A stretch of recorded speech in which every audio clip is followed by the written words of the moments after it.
you. Thank you. Senator David Pocock. Thank you, Acting Deputy President. As I rise to speak to this bill, Australian communities are again behind sandbags, beneath floodwater, covered in mud. We heard from Senator Davey about her community in Deniliquin, flooding, crops being ruined, livestock lost, and people displaced, and in tragic cases, lives being lost. Natural disasters are becoming more frequent and more severe across the world. With the natural extremes in our climate, our country is more exposed than most. And it's not like we haven't been warned. For decades, our scientists have been telling us that our climate is at risk. For decades, we've been told about what climate breakdown will mean for our future. We know that natural disasters will impact our lives and our environment more profoundly and more frequently unless we take urgent action. Today's children, those who come in and watch this place up there on their school tours, will live through at least 3 times as many climate disasters as their grandparents. And you don't have to look far to see this trend. Turn on the evening news. We've had one of the worst bushfire seasons in our history just a couple of years ago, and now we're seeing some of the worst flooding across the country. These disasters are imposing huge social and economic costs. $24.5 billion was spent on disasters between 2005 and 2022. But the overwhelming majority, 98% of that, was spent on recovery and relief, with only 2% on risk reduction. This is despite estimates from the Australian Prudential Regulation Authority, APRA, that every dollar spent on disaster preparedness saves us $11 on disaster relief. It seems like a pretty good return on investment to me. And we've also heard from the Proactivity Commission and the Royal Commission to National Disaster Arrangements recommendations that say we should be spending more on resilience and adaptation. We should be investing far more adapting to climate change and preparing for natural disasters. I sit in this place and I hear a lot of finger pointing across this chamber, and I think it points to the political short-termism that needs to be overcome in developing policy solutions for disaster preparedness that invest in the long term, that invest in our communities across the country. Clearly, we see the political will when communities are confronted with natural disasters, when we see communities grappling to deal with their losing homes, losing livestock, losing livelihoods. But this same care and urgency is lacking or even missing when we're talking about preparedness and ensuring that our communities are as resilient as they can be, given that we know that more natural disasters are coming. This bill is a step in the right direction. I commend the government, and in particular Minister Watt, for the change. This starts to shift the focus to preparedness, and I commend Senator Sheldon for the work that he's been doing with flood-affected communities, looking at how they prepare for the next flood, because we know that the next flood will come. It's simply a matter of time. We've heard earlier Senator Walsh blame the coalition for not doing enough. That may well be the case, but both major parties have failed us when it comes to climate change. This has been something we've been warned about for decades, and we're now seeing the results of inaction. And I would urge people in this place to stop the finger pointing and begin to work on this issue.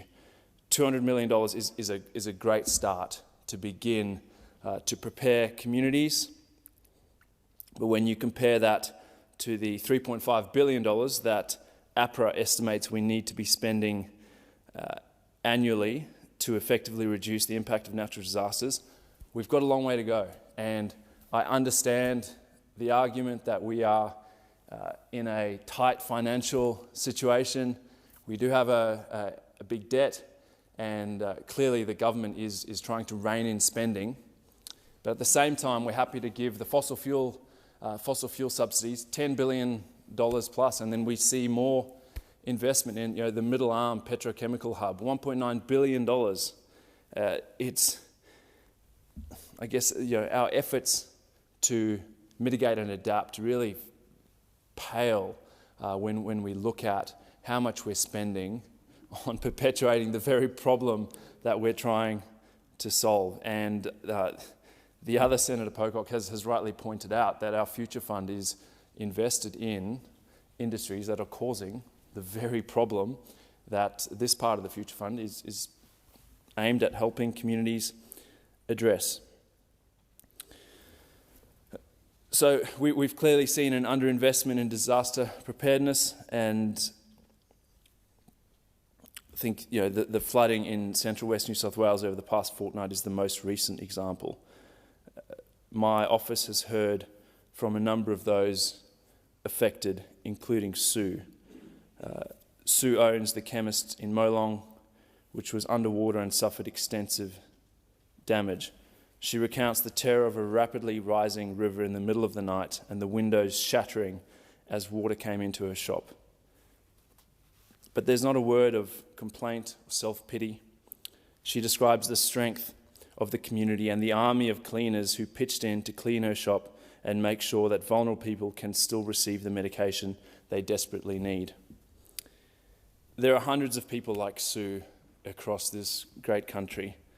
They deserve the best solutions, not only after disaster strikes, but also beforehand, to ensure their communities are better prepared when these disasters inevitably come their way. Our obligation to support those worst affected by worsening natural disasters does not end at our geographical border. Global warming is driving the increased severity of natural disasters around the world, and we've seen flooding in Australia, Pakistan, Nigeria. We've seen record-breaking wildfires in Europe, and we've seen the conditions set for huge hurricanes in North America. As a wealthy country, one of the wealthiest countries in the world, and some of the highest per capita emitters, we have a duty, a moral obligation, I would argue, to help those suffering on account of our contribution to heating this planet. I'd like to read a brief statement from Naki Yat Sam, a 10-year-old girl from Ghana.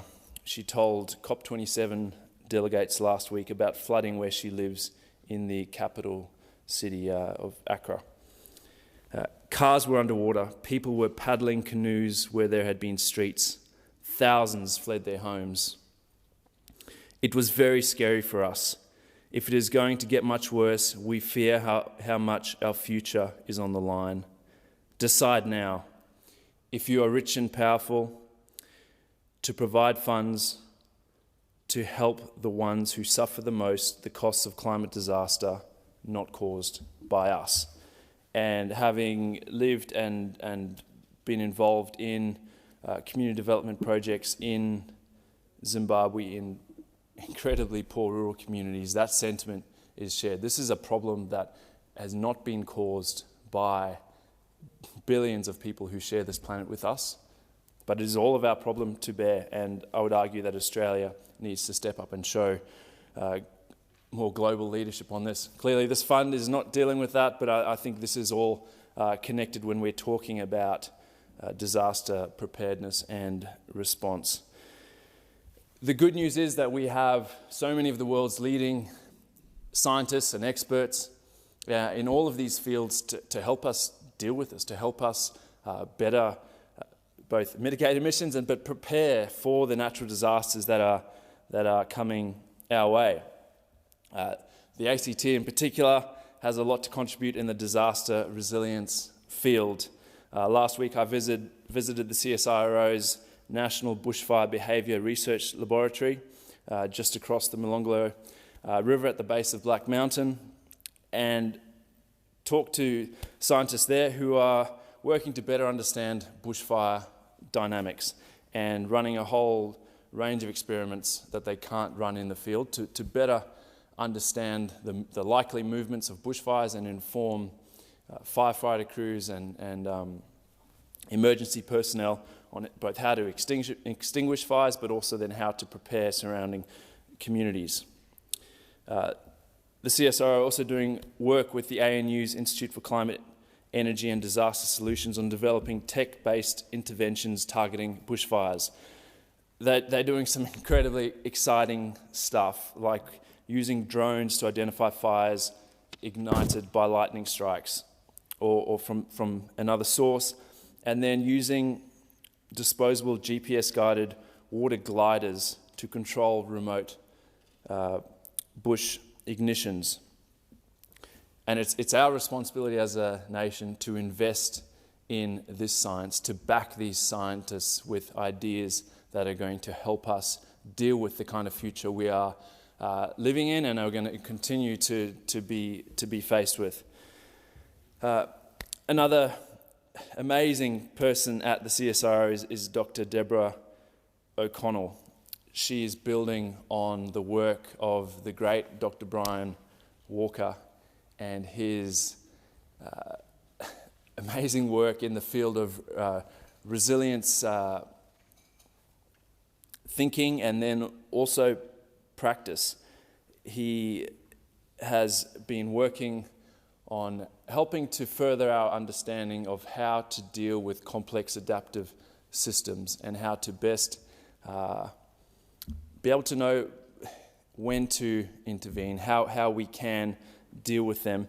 And Dr. O'Connell is in that field and is an expert in systems leadership and helping people think through preparedness and responses to natural disasters. For too long, we've ignored scientists' warnings about climate change, and climate change is now here.